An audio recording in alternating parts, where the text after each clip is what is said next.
I almost lost my drone. Recently, I conducted a range test sa DJI Mini 4 Pro natin. That was 3 days ago. And now, bibigyan ko kayo ng update. So if ever hindi nyo pa napapanood yung video ko, I will be including the link somewhere in the screen para mapanood nyo. Basically, yung nangyari is supposed to be dapat range test lang yung gagawin natin. Tapos naging durability test. Bakit nga ba? Kasi yung drone natin, hinabot ng ulan. Ang nangyari is 2.5 kilometers hinabot yung drone natin ng ulan.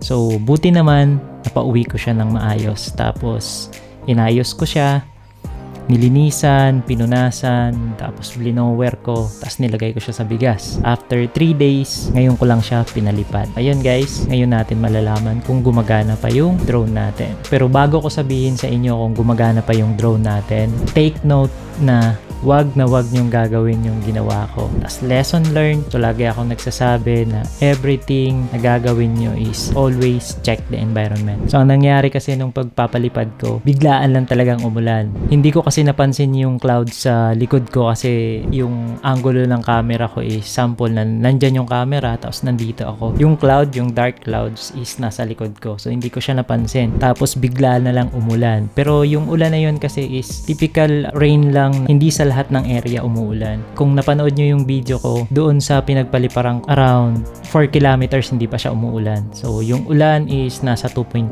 lang. So ayan guys, ang verdict, ano nga ba? So panoorin nyo to. The moment of truth. So bubuksan ko na yung drone natin. So this is after 3 days na nabasa siya. So may power naman. So good thing na may power. Ang kinaka-worry ko lang guys is yung camera tsaka yung gimbal natin na masira. So hopefully hindi naman, sana. So ayan, nakakonect sa drone natin. So ayun, medyo nawalan tayo ng ano, ayan. Yun. Okay. Wait lang natin na walang problem na lumabas. Bago tayo magpalipad, antayin natin na magkaroon ng signal. Tapos iti-test ko yung mga functionality. Pati yung mga sensor para hindi magka-problema. So 21 signal, 30 and red pa rin siya. Yon, okay. Yan. So ayan tayo.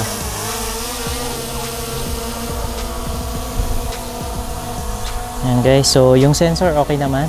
Kasi ayan, so walang problema yung sensor natin, so working siya. Forward, upward, downward, forward, ay mag forward kasi may tao, forward, backward. Okay, tapos check natin yung sensor sa likod. Yan, i-check natin yung drone kung mag stop siya dyan sa ano.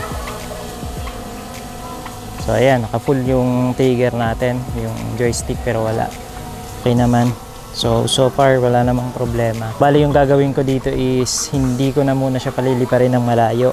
Mamaya ako na iti-test yung ano natin, yung drone natin. For now, hayaan ko lang siya, ibabad ko muna siya ng mga 10 to 15 minutes na nakaganyan, naka-hover. Tapos yung second battery ko, so yun yung iti-test ko sa mga functionality natin. So kung magre-record siya, pero as of now nagre-record naman. Ayan, so recording. Okay, tapos photos, switch to photo. So okay naman. So ayun, yung mga minor functionalities or ibang functionalities, yun na lang yung i-test ko. So ayun guys, see you in a bit. Ayun guys, gumagana pa rin. So, durability test, gumagana yung drone natin kahit na ulanan. So imagine 2.5 kilometers basang-basa to sa ulan. As in, talagang basa lahat, pati propeller, pati sa loob basa. Hindi naman sobrang basa sa loob kasi nung tinanggal ko yung battery, medyo tuyo naman, pero yung sa ilalim banda is medyo basa. Kung ganun yung mangyari sa inyo na basa, wag nyo nang bubuksan yung drone nyo or wag nyo nang ito turn on. So patayin nyo na kagad. Ang nangyari kasi sa akin is hindi ko siya mapalipad or hindi ko siya mapalan kasi sobrang layo pa sa area ko. Sinacrifice ko na lang. Pinatuloy-tuloy ko yung drone hanggang makarating siya sa bahay. bahay. So ayun, nangyari is nakauwi siya. Ang problema is hindi ko alam kung gumagana. Ayun nga, hoping pa rin ako at buti na lang gumana. This is the after 3 days. Nangyari is nilagay ko sa bigas ng 3 days. 3 araw siyang nakababa dun sa bigas para matanggal yung mga moist. Tapos nung kinuha ko siya, tinanggal ko sa bigas after 3 days, tapos bilinower ko, nilinisan ko, tinanggal ko yung mga alikabok. Sure lang guys na if ever nangyari yan sa drone nyo tapos nilagay nyo rin siya sa bigas, make sure lang na linisan nyo lahat ng area sa drone nyo. So like for example, i-blower nyo kasi yung mga bigas hindi natin alam, maliliit yun pumapasok siya, especially sa propeller, tapos sa loob ng drone, tapos yung mga alikabok. So, make sure lang na natanggal nyo lahat. Bago nyo paliparin, i-test nyo muna yung propeller kung okay, kung smooth. So, sa akin kasi smooth siya. So, walang problem. Gaganon mo lang siya, papaikutin mo lang.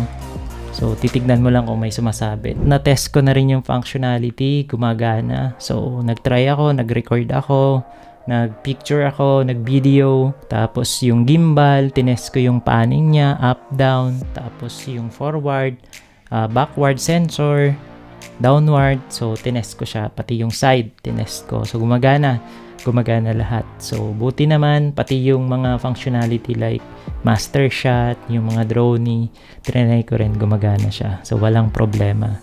So ayun, thankful na gumagana yung drone natin. But again, wag nyo yung gagawin yung ginawa ko. So lesson learned, always check the environment. So tignan nyo kung malakas yung hangin, tignan nyo kung uulan, tapos make sure yung drone nyo na makakabalik, tapos wag nyong gagawin yon. So yun for me, lesson learned yun. So hindi ko na siya uulitin. Gagawin ko siya siguro talagang kung magti-test ako ulit ng another range test. Kasi for me, okay na yun yung range test natin. So isang range test na lang yung gagawin ko is yung range test sa city.